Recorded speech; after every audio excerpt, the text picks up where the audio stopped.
Boa tarde, amados irmãos. Vamos dar continuidade ao nosso estudo. Estamos na aula 5, o templo, que é o templo. E assim vamos dando continuidade. Não se esqueça de descer ali embaixo no canal, se inscrever, dar um like ali, que vai nos ajudar bastante. Já lemos Mateus 2:2, então damos continuidade agora no estudo.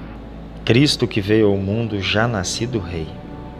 Mateus 2:2, que já lemos na aula anterior, onde prova que Jesus já nasceu rei dos judeus, pois, segundo ele próprio, o seu reino não é deste mundo.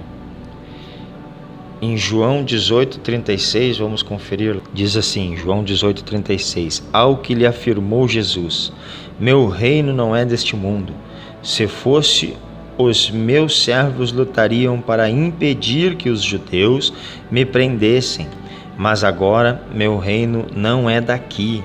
Jesus comprovando que o seu reino não era deste mundo. Portanto, já havia recebido tal coroação antes de aqui chegar. João 17:5. E agora, Pai, glorifica-me junto a ti, com a glória que eu tinha contigo antes que o mundo existisse. Ou seja, antes que o mundo existisse, ele já era rei, ele já estava lá, ele já era glorificado. E ele sim havia sido levantado por Deus. Este é aquele cujo reino subsiste para sempre. Aliás, tudo o que ele fez foi anunciar com palavras e poder o evangelho do reino. Deste reino, o seu reino. A profecia de Natã continua dizendo, este edificará uma casa ao meu nome, porém a tua casa e o teu reino serão firmados para sempre. Deus não estava se referindo a nenhuma construção física, mas estava falando de uma morada espiritual, uma vez que o Altíssimo não habita em templos feitos por mãos de homens. Está lá em Atos 7:48, vamos conferir? Todavia, o Altíssimo não habita em casas feitas por mãos humanas, mãos de homens, como revela o profeta.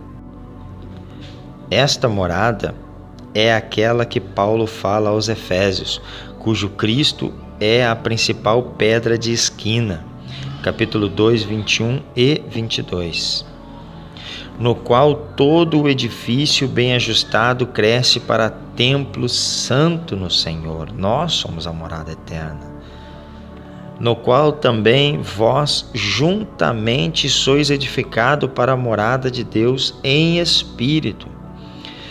Esta morada refere-se à igreja, pois esta sim está sendo edificada por Cristo, o Filho do Deus vivo. Está sendo edificada até o último dia, só terminará de ser edificada quando nós formos levados com Ele, quando estivermos com Ele. Aí então a morada estará pronta, então a sua eclésia, a sua igreja, a sua querrilá, sua carrol, então a sua comunidade estará pronta. Vamos conferir lá em Mateus 16, do 16 ao 18. E Simão Pedro respondeu, tu és o Cristo, o Filho do Deus vivo. Ao que Jesus lhe afirmou, abençoado és tu, Simão, filho de Jonas, pois isso não foi revelado a ti por carne ou sangue, mas pelo meu Pai que está nos céus. Da mesma maneira eu te digo que tu és Pedro, e sobre esta pedra edificarei a minha igreja, e as portas do Hades não prevalecerão contra ela. Ele é este filho mencionado pelo profeta, pela profecia. E foi isso mesmo que também testificou o escritor de Hebreus 3:6. Cristo, no entanto, é fiel como filho sobre a casa de Deus. E esta casa, precisamente, somos nós. Isto é, se retivermos com fé perseverante a coragem e a esperança da qual nos gloriamos.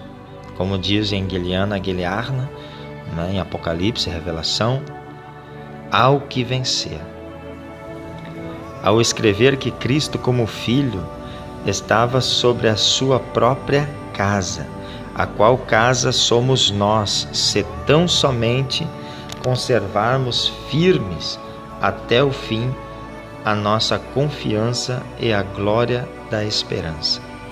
Além disso, esta casa que somos nós, ao contrário do reino de Salomão, será firmada para sempre, pois as portas do inferno, os malignos do próprio sistema religioso, não prevalecerão contra ela. Mateus 16, 18. As portas do Hades não prevalecerão contra ela. Quando Jesus está falando do Hades, ele está apontando diretamente para o pórtico de Salomão, está apontando diretamente para o templo. Em uma outra aula eu explico melhor isso. Como prevaleceram sobre Salomão e seu reino físico e transitório, que era apenas uma sombra do que havia de vir. Prosseguindo, a profecia disse: eu lhe serei por pai, e ele me será por filho. O próprio escritor da Epístola aos Hebreus também deixa isso claro ao escrever na Bíblia, capítulo 1, verso 5, porque a qual dos anjos disse: jamais tu és meu filho, hoje te gerei. E outra vez: eu lhe serei por pai, e ele me será por filho. Ou seja, nem aos anjos Deus disse isso, quão pouco a Salomão, mas a Jesus Deus disse: esse é o meu filho amado. Repare que o escritor usa a mesma frase, eu lhe serei por pai e ele me será por filho, em Salmos 2,7. Não deixando dúvidas de que esta se refere a Cristo e somente a Ele, não a Salomão, mas sim a Jesus. Pois se Deus não se referiu assim nem aos anjos, quanto mais a um simples homem mortal como o próprio Salomão. Deus mesmo testificou falar de Cristo, quando este, na ocasião de seu batismo, acabara de sair das águas do Rio Jordão, pois disse Deus: este é o meu Filho amado, em quem me comprazo. Mateus 3,17. Deus estava testificando que este sim é aquele Filho predito pelos profetas, inclusive pelo profeta Natã, e revelado a Pedro pelo Pai através do Espírito, o Filho do Deus vivo. Veja que Deus revelou em Mateus 16, revelou a Pedro, ou seja, o próprio Espírito de Deus, já prefigurando a igreja em Pentecostes, a partir de Pentecostes, né? Que seria a criação da nova eclésia, a criação do Novo Testamento, o começo do Novo Testamento, né? em fundamento.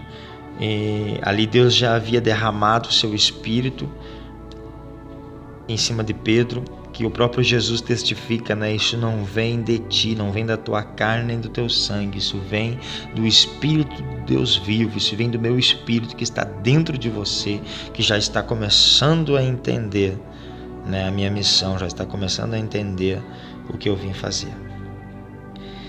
Diferente daquilo que até o próprio profeta Natã entendeu, né, ao dizer para Davi que era para Davi construir uma casa, mas quando Deus fala a ele naquela mesma noite que não queria que fizesse uma casa para ele, que nunca tinha sido da vontade dele, aí então agora Natã fala, né, aquilo que Deus manda dizer, que ele levantaria um dos filhos de Davi, um dentre os filhos de Davi, né, nas suas gerações futuras, levantaria um a qual faria casa, faria morada eterna para Deus, que seríamos nós, a igreja, a verdadeira igreja, o verdadeiro templo de Deus, e não templos de pedra.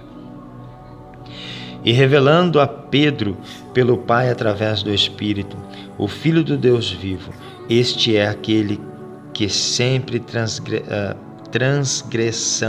sem transgressão foi castigado, com vara de homens e com açoite de filho dos homens, para nos remir dos pecados e nos apresentar santos e inculpáveis perante ao Pai, conforme tudo o que já sabemos e conhecemos. Eu fico por aqui, até a próxima aula. Que Deus abençoe a cada um de vocês, no nome bendito de Jesus.